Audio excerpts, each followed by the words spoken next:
Call this meeting to order. Those in attendance, please rise and join us for the Pledge of Allegiance. I pledge allegiance to the flag of the United States of America and to the republic for which it stands, one nation, under God, indivisible, with liberty and justice for all.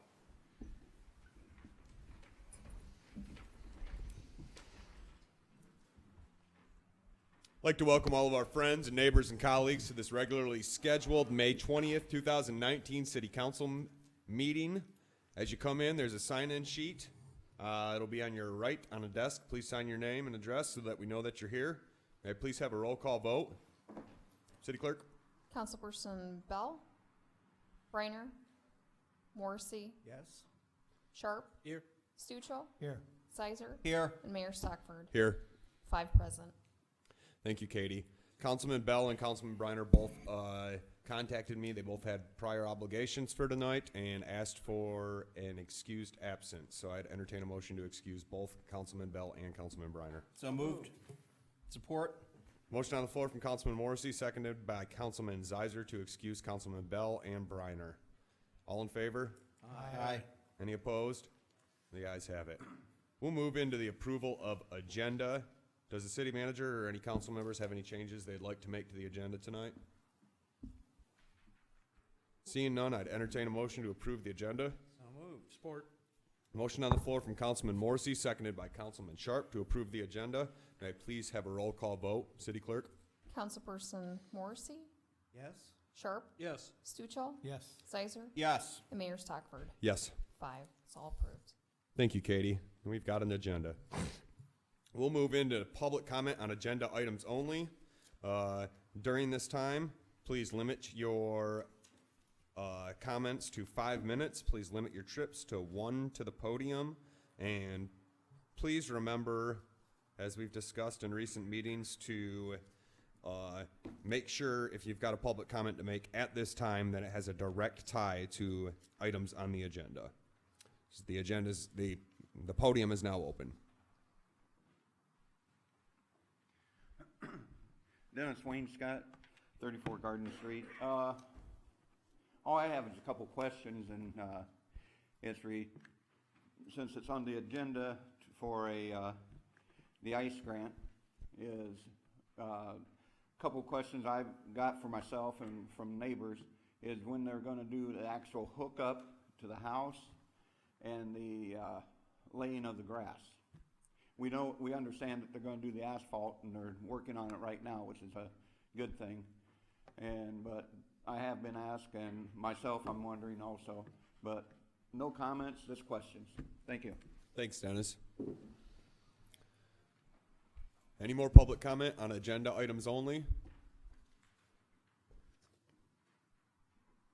Seeing none, we'll close the podium and we'll move on to the consent agenda. On the consent agenda, we've got approval of bills, city claims May 2nd, BPU claims of May 2nd, and payroll of May 16th. Our city council minutes of May 6th, our budget work session of April 29th, cemetery minutes of May 1st, O&G committee minutes of May 7th, February 28th, and February 13th. The library had a special meeting, and the minutes of May 10th are on the consent agenda. The April 2019 financial reports in there. Federal grant procurement policy is on there. And then a couple BPU purchases, replacement of 15 kV switches at Carlton and mechanic substations, and a water treatment plant roof replacement. Any discussion on any items on the consent agenda, gentlemen? Seeing none, I'd entertain a motion to approve the consent agenda. So moved. I'll second that. Motion on the floor from Councilman Morrissey, seconded by myself to approve the consent agenda. May I please have a roll call vote? City Clerk Price? Councilperson Sharp, Yes. Stuchel, Yes. Sizer, Yes. Mayor Stockford, Yes. and Councilperson Morrissey. Yes. 5-0. Thank you, Katie. We will move on to communications petitions. The first item is our summer newsletter for 2019. Anyone that's a BPU customer should get a copy of that in their bill. And those look pretty good. Thank you, Katie. You're doing them, right? You do them, Katie, or does Kelly do them? Or The letter that's in Katie was doing them previously, but with her new role as clerk, Olivia down in the assessor's office is doing them. Okay. Well, they're always impressive looking, and they're always full of good, positive information. So, Just one question. yes, sir. Do we have a 150 logo to stamp on things like this? You know, just to, No, okay. but that's a good point. I'll talk to Kelly about that tomorrow. Thank you, Councilman Stuchel. Any more discussions on the summer newsletter? We'll move on to item B in communications and petitions. TEDF Grant B Award Summary from MDOT. Go ahead, Dave. Do you have something to say? Yes, this is just a copy of the grant summary. We've spoke about this a couple times at the council level. That this grant here will allow us to do actually 6 miles of chip seal roads within the city of Hillsdale. It's a project that Jake and Kelly had worked on the grant application, and some of this had come through council for support. We're very excited that we were selected to get $250,000. That work will start this summer, early fall as well, as the project's already been bid out. In fact, I'm expecting a call later this week to sit down with the MDOT representative to discuss funding for the grant. So we're very excited. This is going to get us 6 miles of streets chip sealed this year. That is so cool. And my street, Manning Street, was chip sealed last year, and makes a world of difference. It's like having a brand new street. It really is. Just for the public's sake, we've got Westwood from Lewis to West, Lewis from Spring to Westwood, College from West to Academy, Spring from West to M99, Barnard from Griswold to West, well, where the city limits end, Budlong from 99 to South, Bacon from East city limits to West city limits, Hillsdale from Carlton to the North city limits, Fayette from M99 to Bar, Hallett from 99 to Reading, and Budlong from South to Hallett. Wow.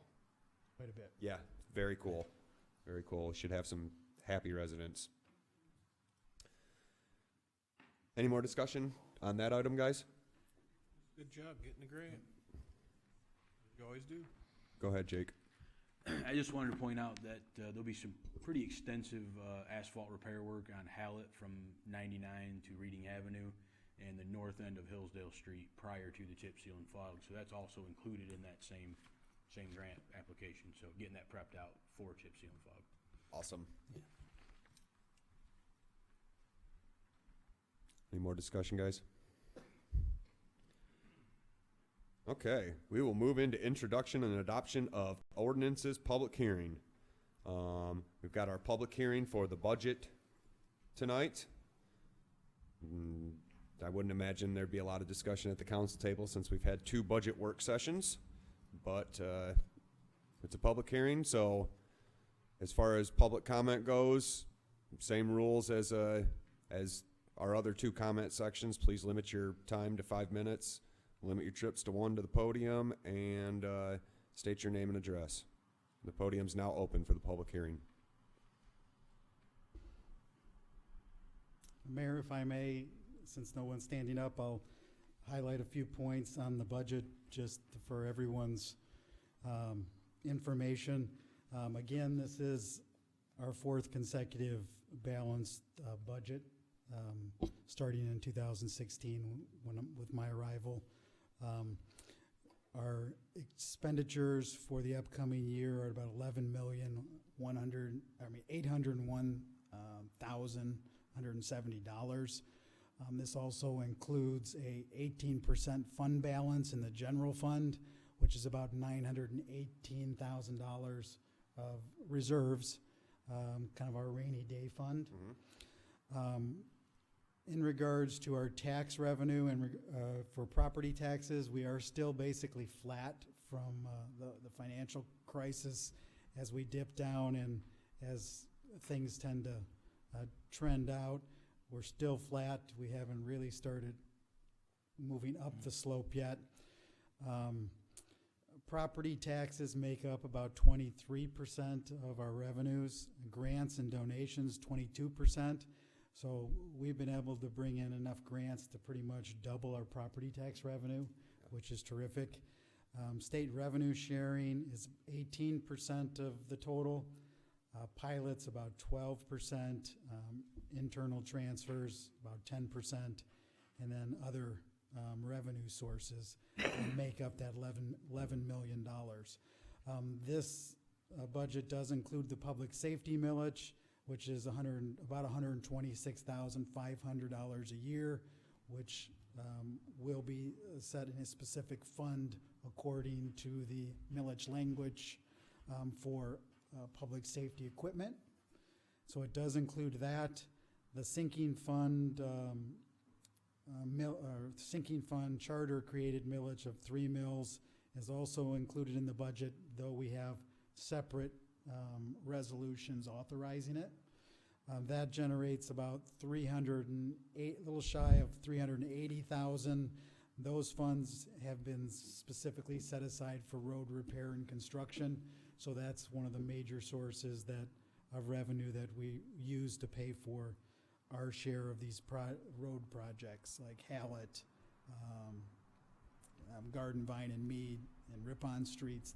That's the city's share is coming out of that revenue as well as others. We have quite a few capital projects and equipment purchases this upcoming year, from a new DART bus, which comes from grant funds, a police patrol vehicle, which has been brought to the council to get on the waiting list for order, 50,000 in the sidewalk program. Street projects, we have the Garden Vine and Mead and Ripon completion of the project. And just to recall, we've received $2 million in grants for that project. The Hallett resurface, about 1.5 miles to the city limits, which is going to be starting here in the next couple weeks. We received $100,000 in grant funds for that, and then the chip seal of the 6 miles where we received the $250,000. So we're doing very well at bringing in other sources of funds for road repair and reconstruction. We are going to do some work on the city hall this year. We've got about $97,000 set aside for that in the budget. We have to do repairs and kind of rebuild our transfer facility. That's in really poor shape, and we've had our engineer look at it, and basically we need to rebuild that structure for our transfer station. The airport fuel farm, which has been brought up, and I'd like to report that the airport manager reported to me that over the college graduation week, we sold over 5,000 gallons of jet fuel just in that week alone, and had 11 jets and a helicopter utilize the new apron, which totaled, if you totaled up the cost of all that equipment, it'd be into the hundreds of millions of jets that were utilizing the Hillsdale Airport and purchasing fuel.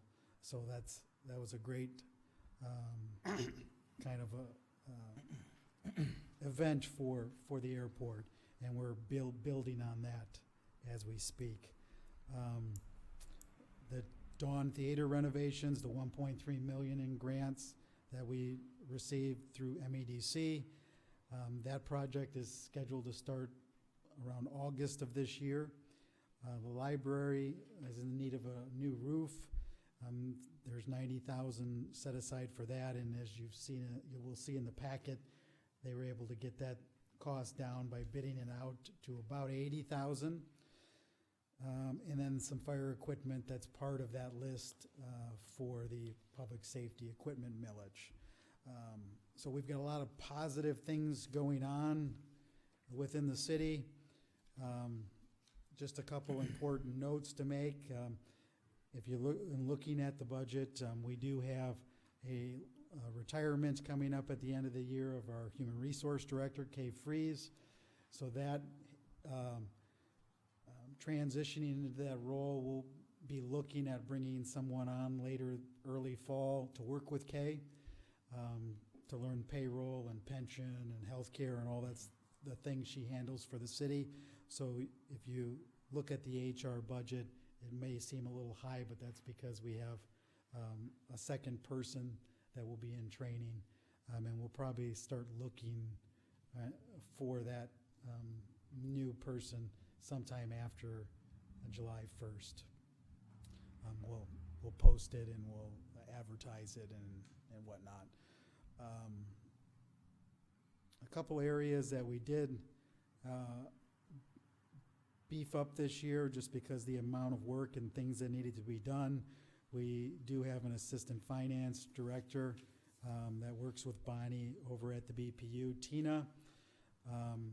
Quite simply, the amount of work between the BPU and the city, in both the city and the BPU being on the same computer software now, is just too much for one person to do on their own.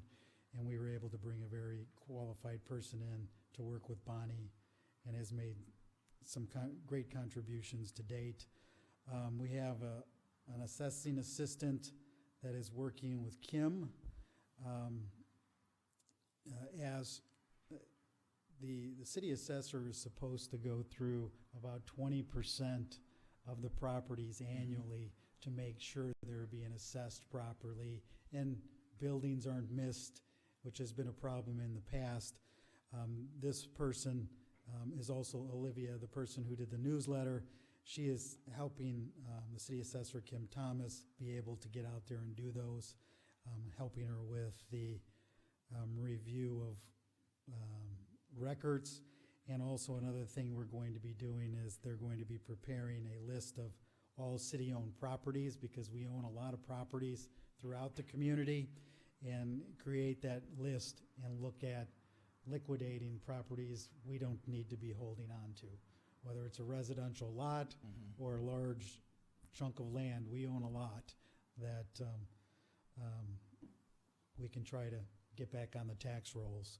So Olivia is helping with those things. And then we did add a person to the BPU mapping / computer department, kind of an assistant to Scott Kaiser. Scott has been running the mapping department and pretty much took care of implementing our computer switch over to Sonnet and the new network. But quite simply, that's a very important task that we did not feel comfortable just having one person know how to address these things. That's kind of a problem we've had in the past, is you had one person who was responsible for something, and if something happened to that person, you were basically blind. So this addition to that area of the city is helping us manage that critical area of the community, which is maintaining the records, the emails, the billings for BPU, and all the financial records. So that is probably the last of the 4 human resource changes we made over the year. We will be, that is not really on in the budget for this coming year, but wanted to make mention that 2325 North Broad is starting to come down. If you see the back side of it, it's starting to come down, and they're working on it. So that will be something that's in this coming year, that we'll be looking to the community, to the council, to the staff to come up with use for that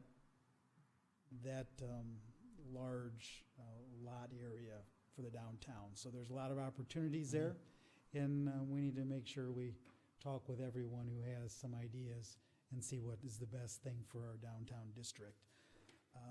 With that, that's pretty much a high overview of the city budget. I'll be happy to answer any questions council might have, or if the public has any additional comments to the public hearing. The podium is still open.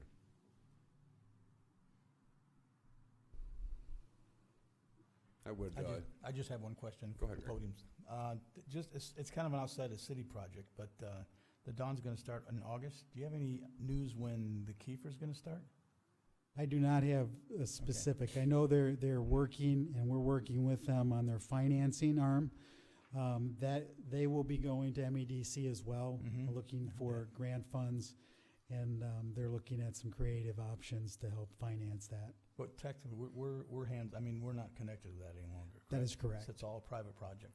That's correct. They're going to MEDC directly. We would just be looked to for support. Okay, thank you. Sidewalks.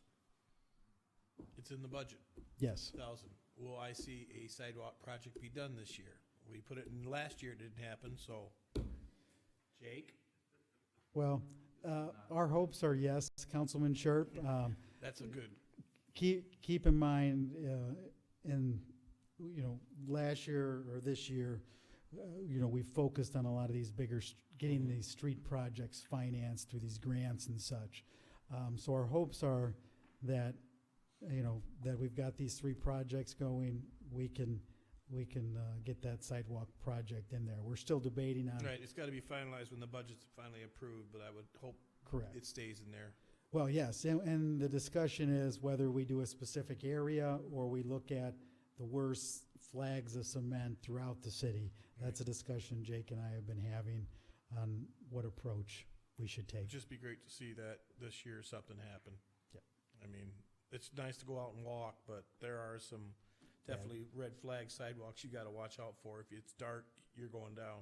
Right, and Trip hazards. that's why we're discussing whether or not it would be better to flag the worst sections or worst flags in town and replace those, or do an area which might not get all those,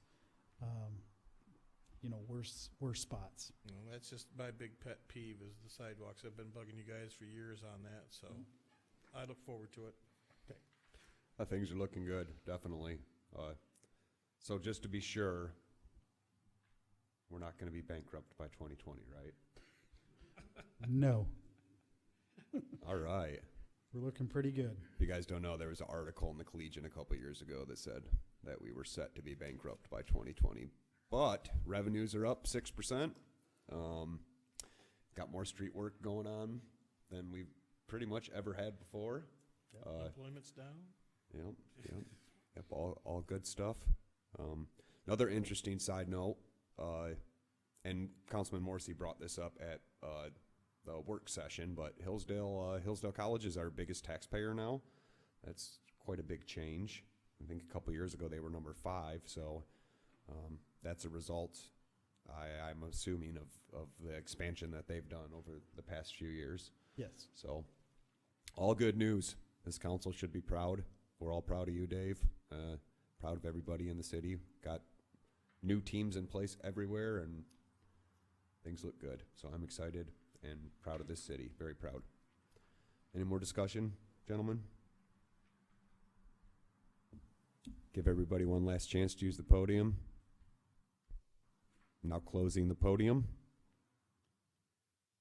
And if there's nothing else council has to add, then the recommendation is that we delay action until June 3rd, the first meeting of June, for our resolutions to approve the fiscal year budget. All right. I'm now closing the public hearing, and we will move on to unfinished business. ICE grant verbal update. Jake? All right, well, good evening, and first thing, I guess, we've got some exciting things going on. Brian's crews have finished laying all the pipe as part of the original contract. The only exception would be an area of about 15 houses between Westwood and the creek. Again, we're holding off on that because of what's on the agenda later, some additional sanitary work that probably will need to be done. But we have T&D concrete is coming in tomorrow morning at 7 a.m. to start laying concrete curbs in the area of Spring and the north end of Ripon, north of the creek. And we anticipate, I believe, Brian, they're going to probably do the concrete road section also while they're in town over the next few days, if they can. Yep. So that will get everything pretty well ready for asphalt on this north end of Ripon and Spring. And meanwhile, Brian has been waging war on a second front over on Garden Mead and Vine and has been grading that for base course asphalt. So we're anticipating bringing all this together by May 31st for base course on the entire Garden Mead Vine area, Spring, and the north end of Ripon by the end of the month. At this point in time, I think it looks very, very doable. I have high confidence that we'll get that done. Again, rain and weather is completely unpredictable. A few days of swampiness could delay us a little bit, but at this point in time, I have, like I say, I have confidence we'll get that cranking. So Brian's added a little bit of manpower to his staff, some skilled manpower, which is showing very helpful for him and his crew speeding things up. That's all I really have other than to answer Mr. Wainscott's question. Because of our extreme focus on getting the asphalt and the concrete down, I would anticipate we'll come back late July, early August to do those laterals and tie those in from around back and then plug up the old ones. That's how I would anticipate that going. That's good late season work. We need to get that asphalt down for these folks, get their drive approaches in, get the sidewalks in, get all that taken care of. So we will stay focused on that task and clean up the rest after July. Very good, Jake. Any questions for Jake? Thanks, Jake. Any discussion, gentlemen? Keep the ball rolling, please. Just keep the ball rolling. All right, there is no old business, so we will move on to new business. Item A, library roof bid. The library put out a roofing RFP on March 8th, 2019. Mr. Mackey mentioned this before. 5 companies submitted bids, which are attached here. The Centimark Corporation, Olson Cement Work and Construction, Inc., CS Roofing, which is local, Brayman Roofing, which is local, and Michigan Roofing Group, LLC, submitted bids for the roofing project for Hillsdale Community Library. Michigan Roofing Group, LLC, is the lowest bidder for the library. The library board met May 10th, 2019, and recommends the city go with the lowest bidder, Michigan Roofing Group, LLC. Anything to add? I'll just add that I did have Alan Beaker from the zoning department work with the librarian to check references and go through the bids. They felt comfortable after checking references that Michigan Roofing Group could perform, and that number came in a little bit shy of 80,000 at 79,726. And then the next lowest bid was around 91,600. So they felt about $11,000 was important for the library to save. So Yeah, absolutely. I agree. It's a good price difference. Any discussion, guys? Okay. I would entertain a motion to award the contract to the lowest bidder, Michigan Roofing Group, LLC. So moved. Support. Motion on the floor from Councilman Morrissey, seconded by Councilman Zeiser. May I please have a roll call vote, City Clerk? Councilperson Stuchel, Yes. Sizer, Yes. Mayor Stockford, Yes. Councilperson Morrissey, Yes. and Sharp. Yes. 5-0, all approved. Thank you, Katie. We will move on to item B, ICMA RC Managed Account Services Agreement. Kay's not here. Mr. Mackey? yes. This is an agreement with ICMA, who handles our 457 plan, or one of them, as well as my 401A plan that was established. What this agreement does is allow me to actually pay ICMA to help manage my account for me. We do this for the 457 plan, but it takes specific council action to allow that same service with the 401A plan. And so I'm asking council to approve the agreement for the mayor to sign so that I can get professional investment advice through ICMA. And spend your own money. What's that? And spend your own money. That's correct. This is my money. No cost to the city. Well, you want to make sure you mention that. It says all fees and associated costs of the service are paid for by the city manager. Is no cost to the city of Hillsdale. I saw that. So just want to make sure the public understands it's no cost to taxpayers. It's his own baby. Well, I'm voting no. Jay. Any questions for Mr. Mackey? I'd entertain a motion to approve the ICMA RC Managed Account Service Agreement for City Manager Mackey's 401A plan. Support. Motion on the floor from, was it? Well, yeah. Motion on the floor from Councilman Stuchel, seconded by Councilman Morrissey to approve the plan. All in favor? Aye. Any opposed? The ayes have it. And we will move on to item C, BPU Adoption of Standard Pole Attachment Agreement with Wireless Addendum. This is an interesting Now, this is long. subject. Per federal requirements, a pole attachment agreement and Chris, you take it. Want me to read it? Yeah. All right. Yeah. Per federal requirements, pole attachment agreement and wireless attachment agreement has to be adopted by June 10th, 2019. Otherwise, pole owners will fall under the FCC rules. Michigan Municipal Electric Association has hired McLean Engineering to provide an updated pole attachment agreement with wireless addendum. This agreement has been reviewed by the city attorney and approved by the BPU board.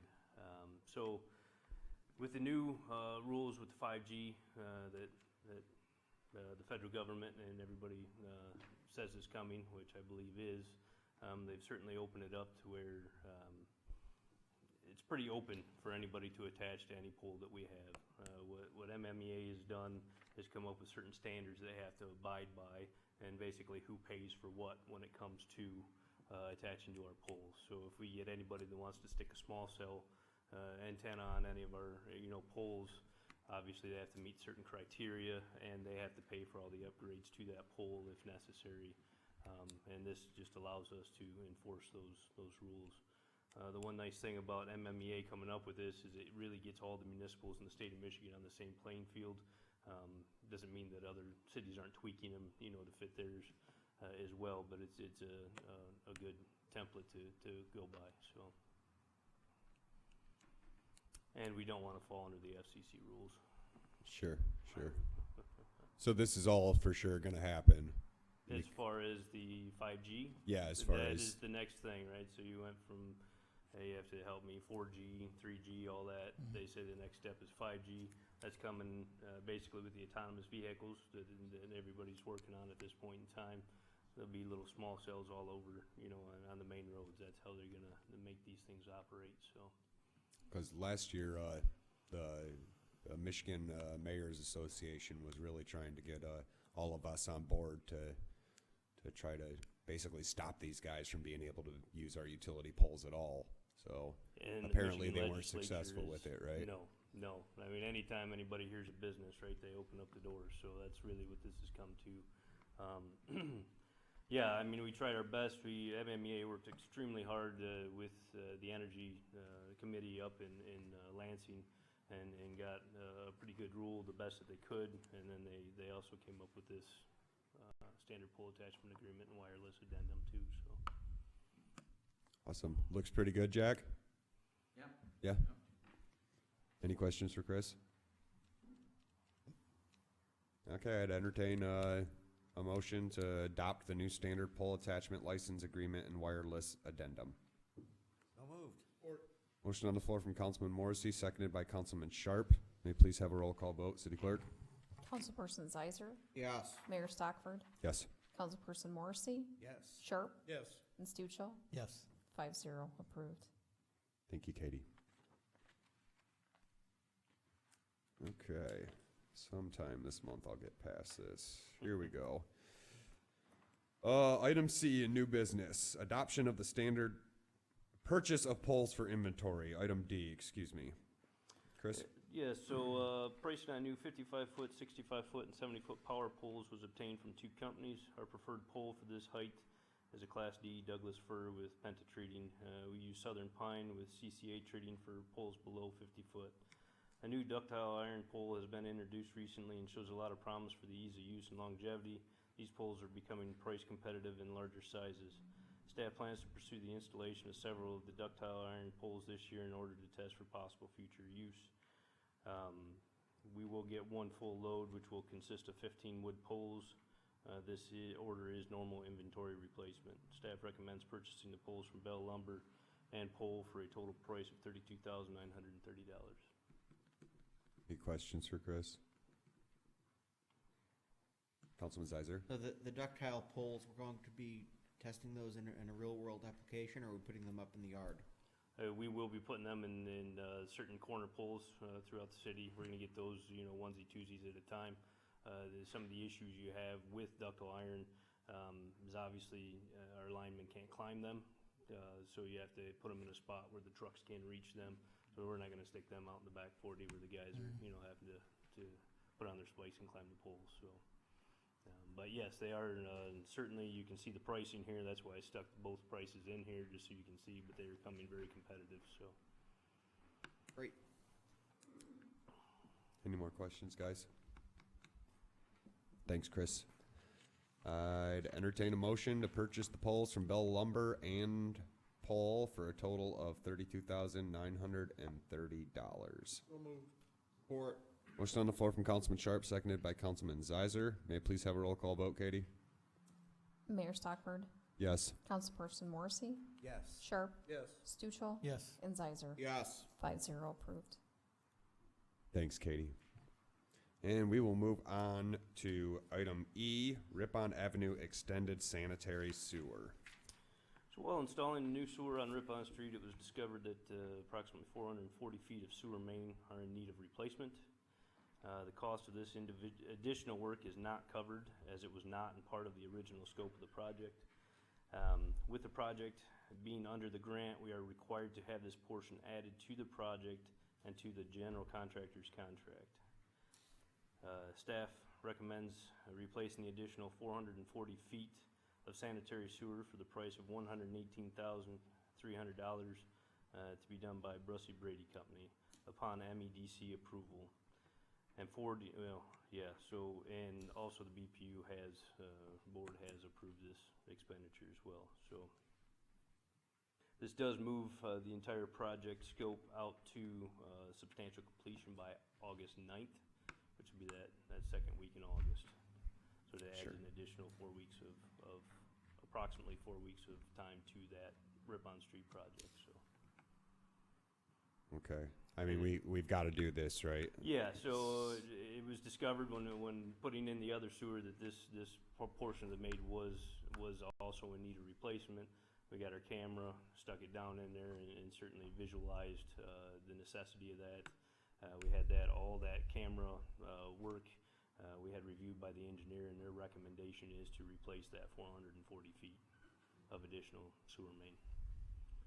We certainly don't want to get into a situation where we cover it back up and then, 2-3 years down the road end up with sinkholes and everything else. So, My God. We really need to do this the right way the first time. Mayor? Yes, sir. And it's also important to point out that as far as the underground work, this is kind of the stopping point, because this is the next thing that needs to be done, because it's at the lowest level. So we wouldn't want to do any additional work above it, because then he would have to go under it, which could be problematic just for getting that work done without damaging some of the stuff that's already in. So that's why we're bringing this forward, is it's kind of critical if we're going to move forward with this work. I hear August 9th. And please, for God's sakes, it will be done if everything goes right before school opens. We're feeling pretty confident about that date, are we? Yeah. Please. Okay. We've had extensive discussions on it, and I believe that we can hit that. Mm-hmm. Okay. Yeah, it's unfortunate. I mean, another hiccup. I understand but it has to be done because you don't want to The worst thing you could do is get it all done, and then, like you said, a year or two later, we're tearing it back up. We do not want to go down that road. With our luck. Yes, we want to get it done right and get it done right this time. Like I said, it's too bad, but hopefully we don't run into too much more stuff like this, so. We shouldn't, Mayor. Any discussion or questions for Chris? Said my pleases, so I'm good. All right. I'd entertain a motion to replace the additional 440 feet of sanitary sewer. So moved. Or Motion on the floor from Councilman Stuchel, supported by Councilman Sharp. May I please have a roll call vote, City Clerk Price? Councilperson Morrissey, yes. Sharp, Yes. Stuchel, Yes. Sizer, Yes. and Mayor Stockford. Yes. 5-0, approved. Thank you, Katie. We're done with new business. We'll move into miscellaneous reports. We've got one appointment tonight, a new appointment, Karen Hill to the library board. And Ms. Hill has her application as part of the packet. It looks pretty impressive, so we're excited to have her join our library board.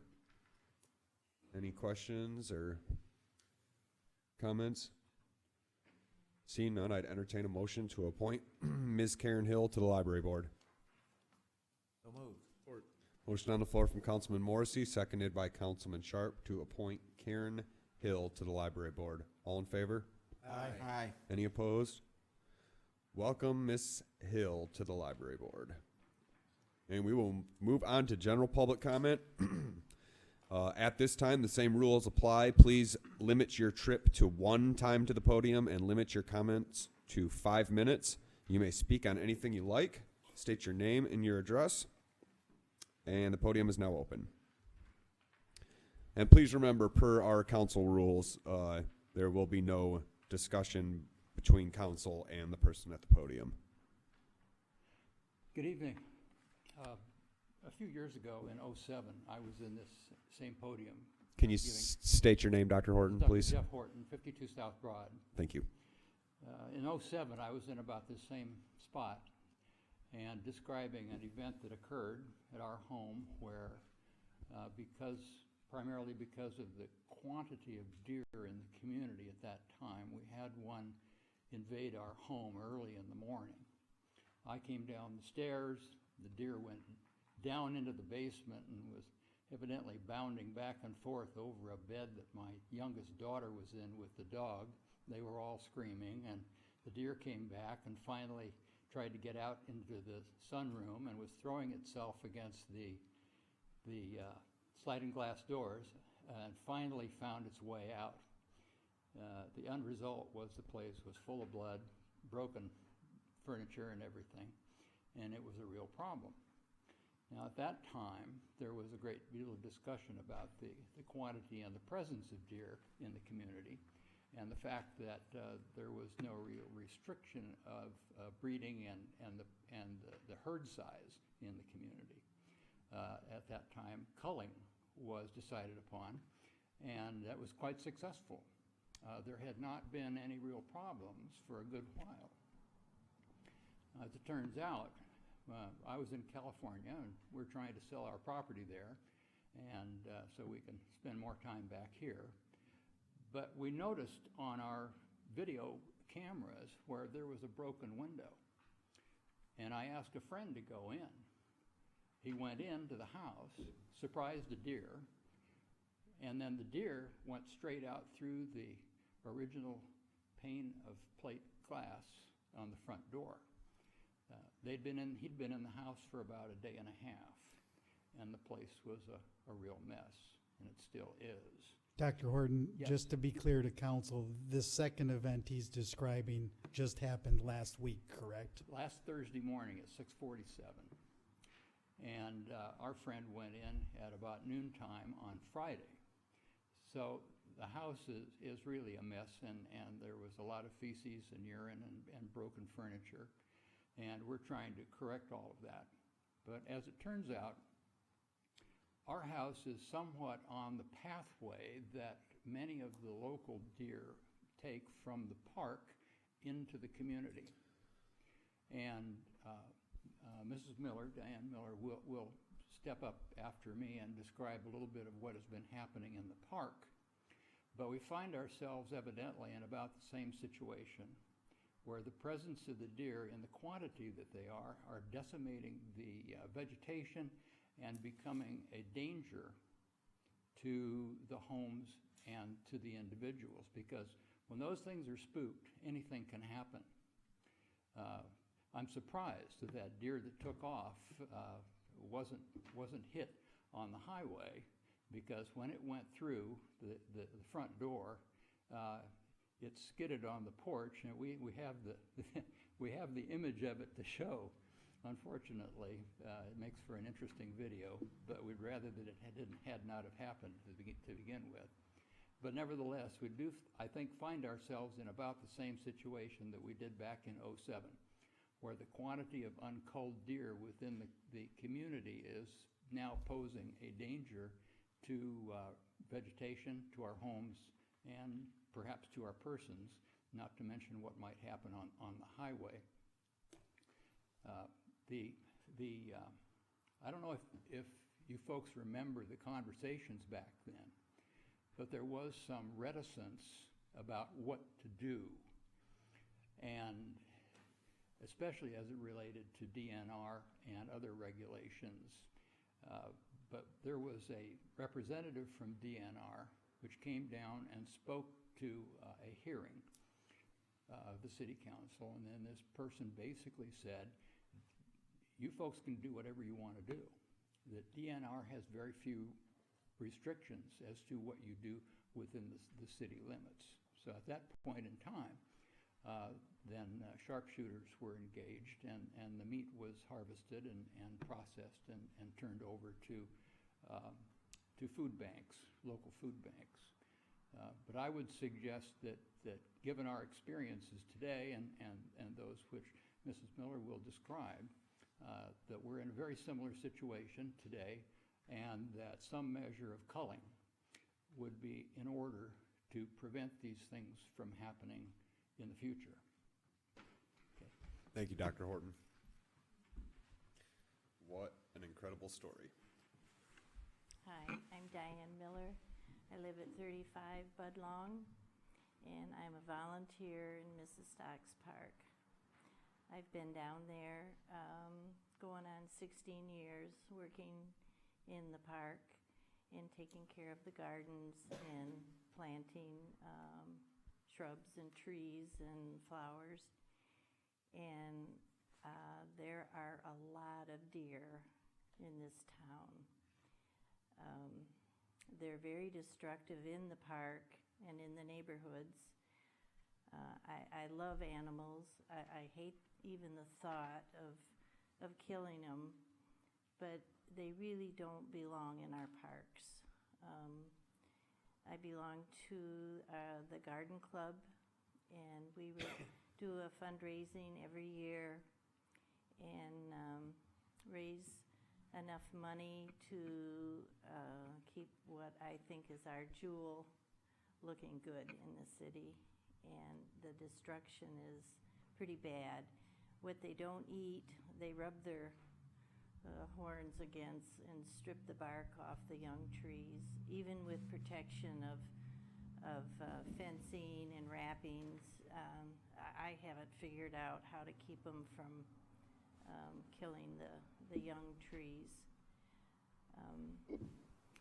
Last month, my neighbor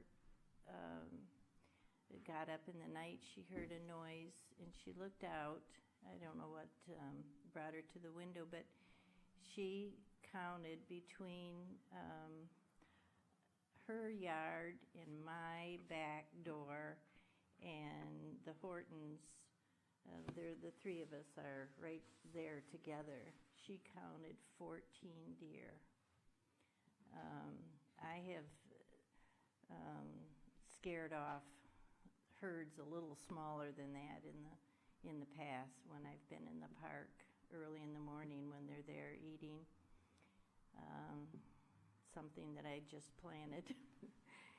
And the groups are amazingly large that are in town. So I don't have the answer, but I'm here to tell you that there's a lot of them, and I hope you can come up with an answer, and maybe we can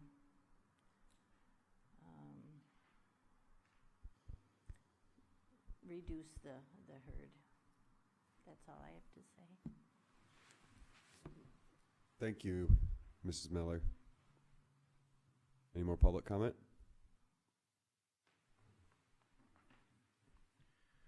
Dennis Wayne Scott, 34 Garden Street. During the college graduation, I got a few calls from people about cars being parked on both sides of the road on Union Street. Some of them mainly being parked in where the bicycle was. They asked me for Greg Stutzel's number, and I said, well, I think it's listed.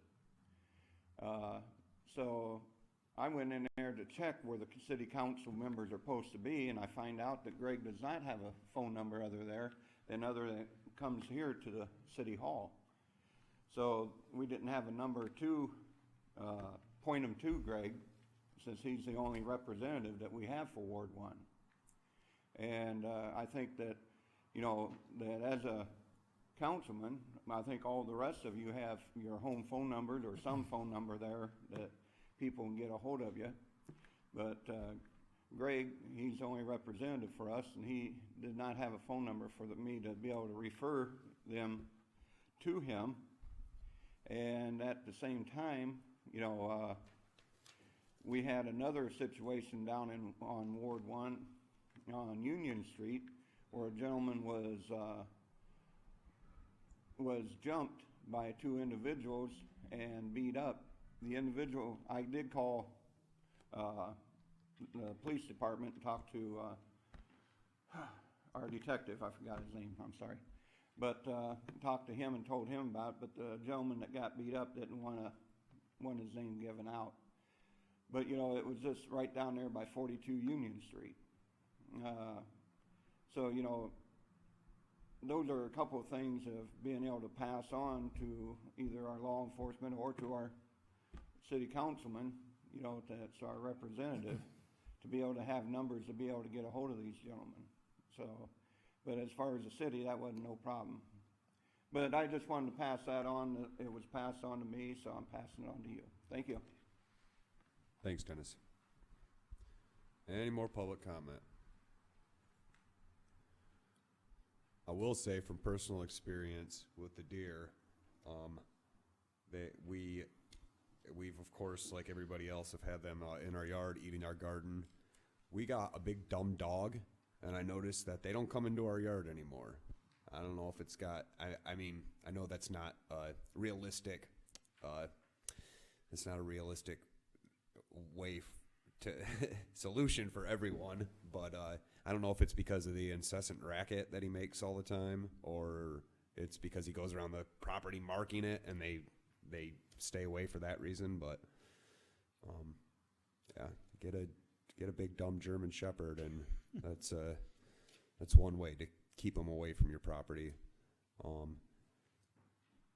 And maybe if more people took their dogs down to the park and walked them. Actually, I see them down there a lot, but I know that they tend to stay away from properties where they think a predator's at. So, and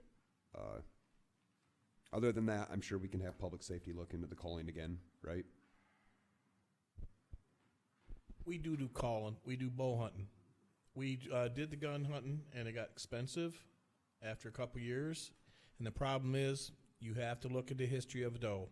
She has twins or triplets.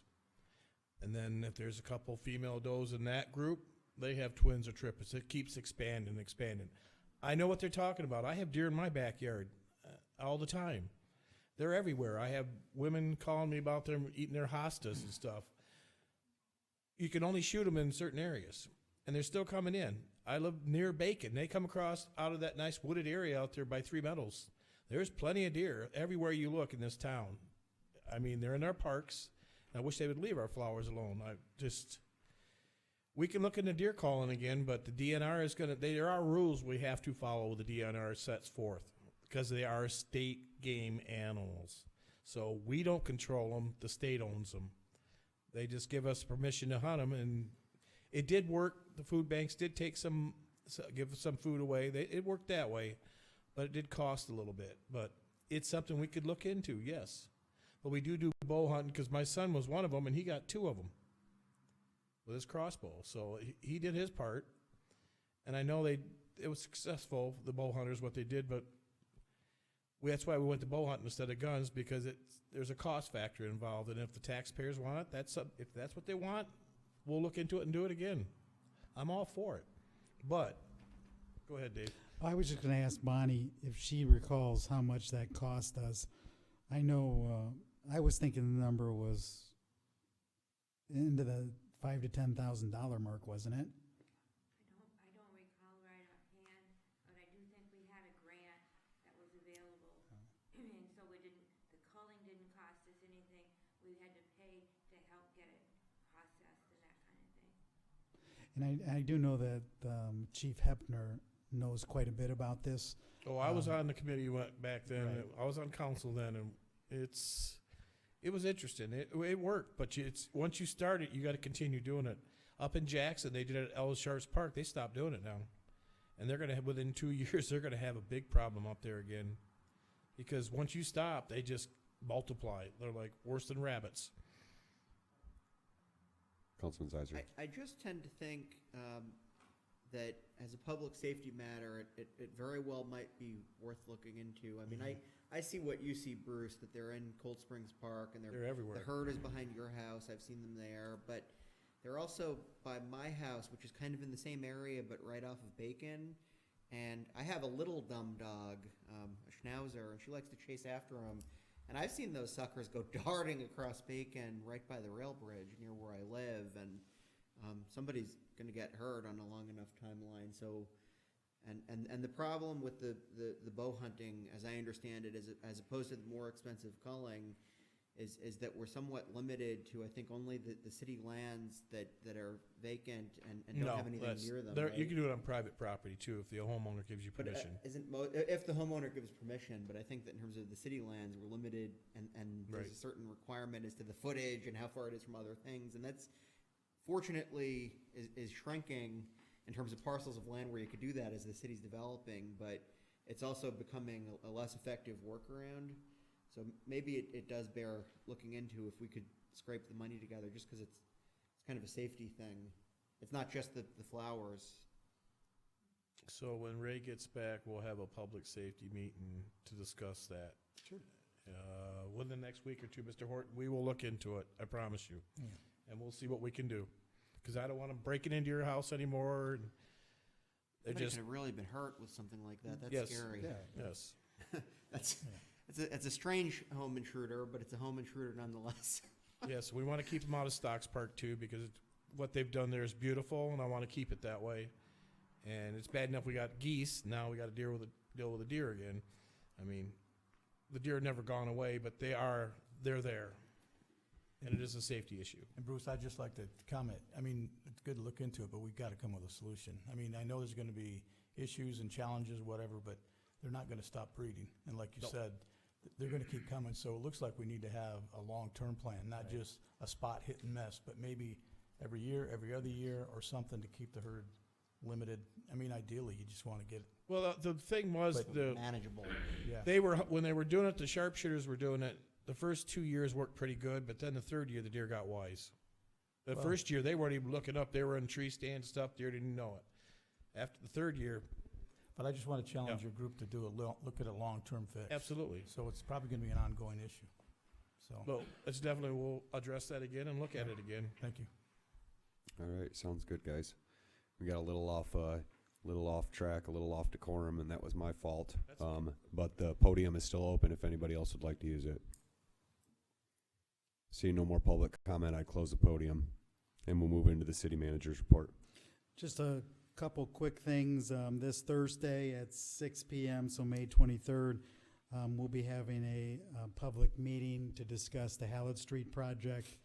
The project is planned to start the week of May 27th on Hallett Street from Reading Ave to the west city limits. Concord Excavating is the contractor there, and the city did put out these door hangers on all the residents there, inviting them to a meeting. I'm sure they've probably reached out to the school as well as the medical clinic down there to make sure that they're aware of it. But if anyone on council wants to attend, it's Thursday at 6 p.m. And they'll be laying out their construction plans for that project. Where was that at again? It's third floor, so right here. Okay, just want to be sure. Yep, city council chambers. Thanks, Dave, and thanks for getting proactive with that, guys. Yep. Good stuff. Well, we learned from Yeah, absolutely, Vine and absolutely. Mead, and we're trying to do that better and get more information out. Mhm. Again, just a reminder to everyone, this is our 150-year celebration this year. We do have a small committee that's working on some different events. Again, if there's anyone that's interested in helping with events, helping with planning, please call my office and talk to Kelly. She's kind of leading the group from the city standpoint. Please get us your name and number, and we'll invite you to the upcoming meetings of planning for these different events that are coming up. Looks like in the month of June, the MSCPA board, so the Michigan South Central Power Agency, will be holding a meeting in June. It was scheduled for May 29th to discuss the future direction of the agency with the decommissioning of the power plant and basically where we go as an agency. The agency is needed into the future, but it's not necessarily needed from a standpoint of being a full functioning agency. We have other options, and so we have been looking at, Chris, myself, and some others on the agency board have been looking at whether it makes financial sense to blend in with either an agency out of Ohio called AMP or an agency out of Michigan, the Michigan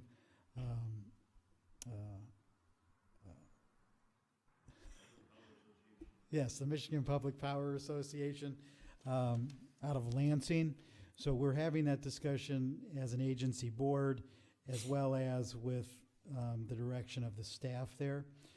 That will be in the month of June, and I have been keeping the mayor posted on this because the agency's been in place for a little over 40 years, so we have obligations there. So we're trying to make the best and wisest decisions for the residents of Hillsdale, I would say. So that'll be in June. I think I mentioned most everything else. If there are any questions from council, I'll be happy to take those on pretty much anything. We've been pretty well tied up with the budget and trying to make sure we have everything prepared. Just to kind of, one last thing I do want to mention, I forgot it when I was going over the budget overview. At the next meeting, the June 3rd meeting, we will also have some interdepartmental loans which are mentioned or laid out in the budget, but we will actually have the resolutions for those loans. One is for the sewer department. The funding for all these loans is identified from the electric department. One is from the sewer department to cover some project expenses that we've dealt with on the sewer treatment plant that the council has voted on in the past, as well as the extension of this sanitary sewer main and some other things that the sewer department has immediate needs for but lacks the cash.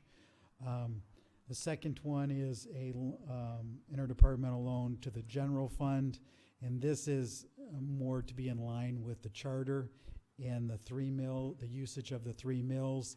The 3 mills is designed to pay for long-term debt. So it's been determined through legal consultation that in order to meet the direction of the charter, the city general fund needs to have debt, and then the 3 mills would be used to pay that debt down. So that loan will be in the packet. I think it will actually be the second meeting in June, both of them, so that they can go to the BPU board for approval as well. And then the third will be a small, basically kind of a line of credit for Tifa to kind of pay for the dawn work up front before so they can keep the project moving forward. Much like we experienced with the ICE grant, where we had to wait in some cases weeks and months for payment processing. To avoid that, Tifa has, and their board has came forward and asked if the city would be willing to do a short-term $200,000 line to allow them to cover those costs up front, to keep the project moving and on target. So those are the 3 interdepartmental loans, and we'll also demonstrate that the electric department has the resources financially to provide these loans and not be harming themselves in any shape. Thanks, Dave. That's all I have, Mayor. Thank you. Any questions for City Manager Mackey?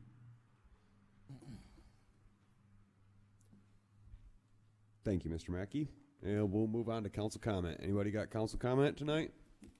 Yeah. Councilman? Go ahead, Bruce. Oh, I just want to thank the public for the support of the fire millage. It was close, but we will make sure the money goes where it's supposed to go and not rumored, well, they're just going to put it somewhere else. It's going to go where it was voted for, the fire department and the police, but mostly the fire department.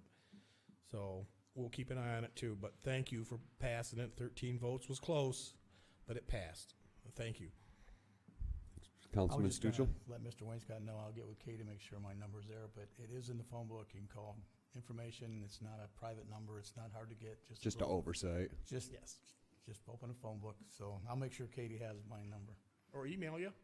I get plenty of emails. I send you emails, you respond. I get plenty of emails. I get so- copied on a lot of emails that Greg gets from Ward 1 constituents, and he is very good about getting back to his Oh, yeah. constituents. So Anytime I have to get a hold of him, I don't need his phone number. I just email him. Boy, he calls. So, any more council comment? Greg? Bears, June 7th, right? June 7th, yes, 6 o'clock. I believe it. Well, I think it starts 7, but I don't know the exact time, 6 or 7. I'm not sure. Somewhere in there. But we're going to have a good lineup. You'll be there. Mhm. We got Jake's going to be there. Michelle's going to be there. We have Shirky's office represented and Eric's office, and Tim Welberg will be there. So going to have a little refreshments, a little open to the public. It's not a private session like Winona was. This is open to the public, so should be a good day. Just pray for a nice summer day. Yeah, no kidding. My So, Lord. No, it's pretty exciting. We're going to go June 5th. Heather and I are going to go to Cleveland and to bring them back. So, Awesome. yep. But I would like to just add to that. There's just a lot of people that really dedicated not only their funds, but a lot of good sweat equity into this. And I'll have a list after the unveiling, just make sure but I believe Heather and Connie Sexton raised close to about $100,000 for this project. And that's all private funds, local people getting together, rolling their sleeves up, and it's a good deal. Yeah. I never, Winona, I can't remember what Heather had told me the final cost was. It just amazes me that it costs that much to The do a Bears are more statue. expensive. And she doesn't even pay herself to No, do no, it. no, no. So She doesn't take that's anything. not accounting. No. There's no labor cost No. in that. It's just, And just so people know, up at Mitchell Research Center, there is the bus of Winona, and that one's slightly different than the statue. I mean, just a bus, but we patinaed it slightly different, so her trade cloth is an off-white, and the earrings and feather have an off-white color to it, and it's quite striking. very cool. Any more council comment? Entertain a motion to adjourn. So moved. Support. Motion on the floor from Councilman Morrissey, seconded by Councilman Sharp. All in favor? Aye. Any opposed? This meeting's adjourned.